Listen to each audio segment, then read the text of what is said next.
চোখ তুলে দেখো না কে এসেছে, আমার গাছে লেটুস পাতা চলে এসেছে। ওটা একটু আমি মজা করছিলাম, গাছে লেটুস পাতা হয়েছে তো দেখে মনটা খুব আনন্দ হয়ে গেছিলো, তাই একটু মজা করলাম। আর দেখো, এটা আজকে বার্গারটা বানাবো আমি সয়া নাগেট দিয়ে। সয়া নাগেটটা আগে থেকে সেদ্ধ করে নিয়ে মিক্সার গ্রাইন্ডারে গ্রাইন্ড করে নিলাম। আর তার সাথে নিয়ে নিয়েছি দুটো সেদ্ধ আলু, সেটাকেও আমি একটু ঘষে এভাবে একটু ম্যাশ করে নিলাম। আর এরপরে যা যা দেওয়া সেইগুলো দেবো, চলো দেখতে থাকো।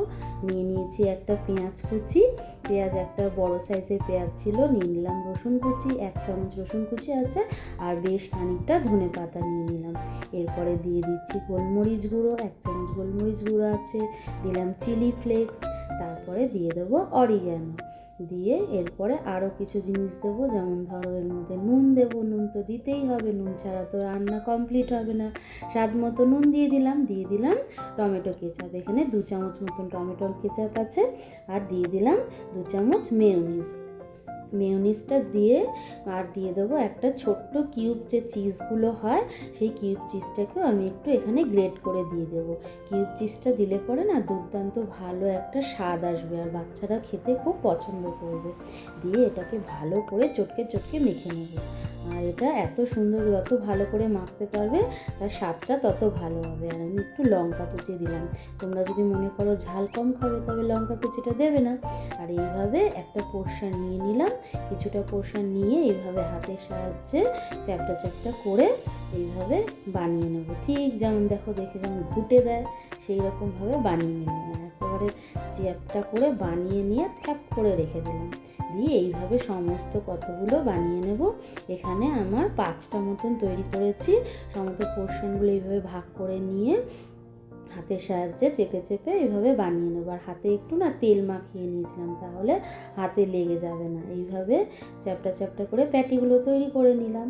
নিয়ে এ দেখো, একটা ছোট্ট হাত কার বলো তো, এটা আমার মেয়ের, ও একটা এরকম বানিয়েছিল। আর একটা নিয়ে নিলাম কিছুটা আমি এখানে কর্নফ্লেক্স ছাড়া এখানে তোমরা ব্রেড ক্রাম্বস দিয়েও তৈরি করতে পারবে। আমি যেরকমভাবে ব্রেড ক্রাম্বসটা আগে অনেক ভিডিওতে বলেছি, যে ব্রেড ক্রাম্বসটা পাউরুটিটাকে মিক্সার গ্রাইন্ডারে গ্রাইন্ড করে নেবে, ব্রেড ক্রাম্বস তৈরি হয়ে যাবে। প্যাটিটা প্রথমে ময়দার ব্যাটার করে নিয়েছি, সেই ব্যাটারের মধ্যে ডুবিয়ে নিলাম, তারপর কর্নফ্লেক্সের মধ্যে দিলাম। কর্নফ্লেক্স দিয়ে করলে কি হয় বলো, বেশি ভালো কড়কড়ে মচমচে হয়, একদম ওপরটা একদম ক্রিস্পি থাকে, একদম যেরকম দোকানে পাওয়া যায় সেই রকম। ব্রেড ক্রাম্বস দিয়েও হবে, কিন্তু কর্নফ্লেক্সটা দিয়ে বেশি ভালো হবে। এইভাবে দেখো সমস্ত প্যাটিগুলোকে আমি ময়দা আর কর্নফ্লেক্সের মধ্যে এইভাবে কোট করে নিলাম। নিয়ে এবার এটাকে ফ্রাই করে নেব। তার জন্য তেল গরম করে নিয়েছি, তেলটা হালকা করে গরম করবে, খুব বেশি গরম করবে না। দিয়ে এইভাবে আমার মেয়েও একটা যেটা বানিয়েছিল সেটাও দিয়ে দিল। দিয়ে এইভাবে উল্টে পাল্টে একটু লাল করে এক পিঠ ভাজা হয়ে গেল, আর এক পিঠ উল্টে দিলাম, চামচের সাহায্যে সাবধানে উল্টাবে। আর ভাজা হয়ে গেছে, দেখো ওটাও ভাজা হয়ে গেল, খুব মজা পেয়ে গেল, নিয়ে প্যাটিগুলো তুলে নেবো। এইভাবে সমস্ত প্যাটিগুলোই আমি ভেজে নিচ্ছি। নেওয়ার পরে নেক্সট প্রিপারেশান, এই দেখো প্রথমে যে বার্গার বানগুলো নিয়ে পাওয়া যায় সেটা নিয়ে এসেছি, নিয়ে নিচে দিয়ে দিলাম মেয়োনিজ। শোনো না, এই যে বার্গার বানটা যে আমি কিনে এনেছি, এটা ছাড়াও তোমরা যে নর্মাল যে তোমার বন পাউরুটিগুলো পাওয়া যায় ওটা দিয়ে বানাতে পারো, অসাধারণ সুন্দর হয় খেতে। ওটা দিয়েও কোনো স্বাদের কোনো হেরফের হবে না। আমি তো মাঝে মধ্যে ওইরকমও বানাই। আর লেটুস পাতা ছাড়াও বানানো যায়, আমার বাড়িতে ছিল তাই আমি দিয়েছি। যখন গরমের সময় লেটুস পাতা থাকে না, নর্মাল এইভাবে বানাই। প্রথমে দিলাম লেটুস পাতা, তারপর দিলাম টমেটোর মধ্যে একটু নুন ছিটিয়ে নিয়ে প্যাটিটা দিয়ে দেবে, দিয়ে ওপর থেকে দিয়ে দেবে এই যে স্লাইস যে চিজটা, সেটা চাদর মুড়ে দেবে প্যাটিটার ওপরে, দিয়ে ওপর থেকে দিয়ে দিলাম পেঁয়াজের স্লাইস।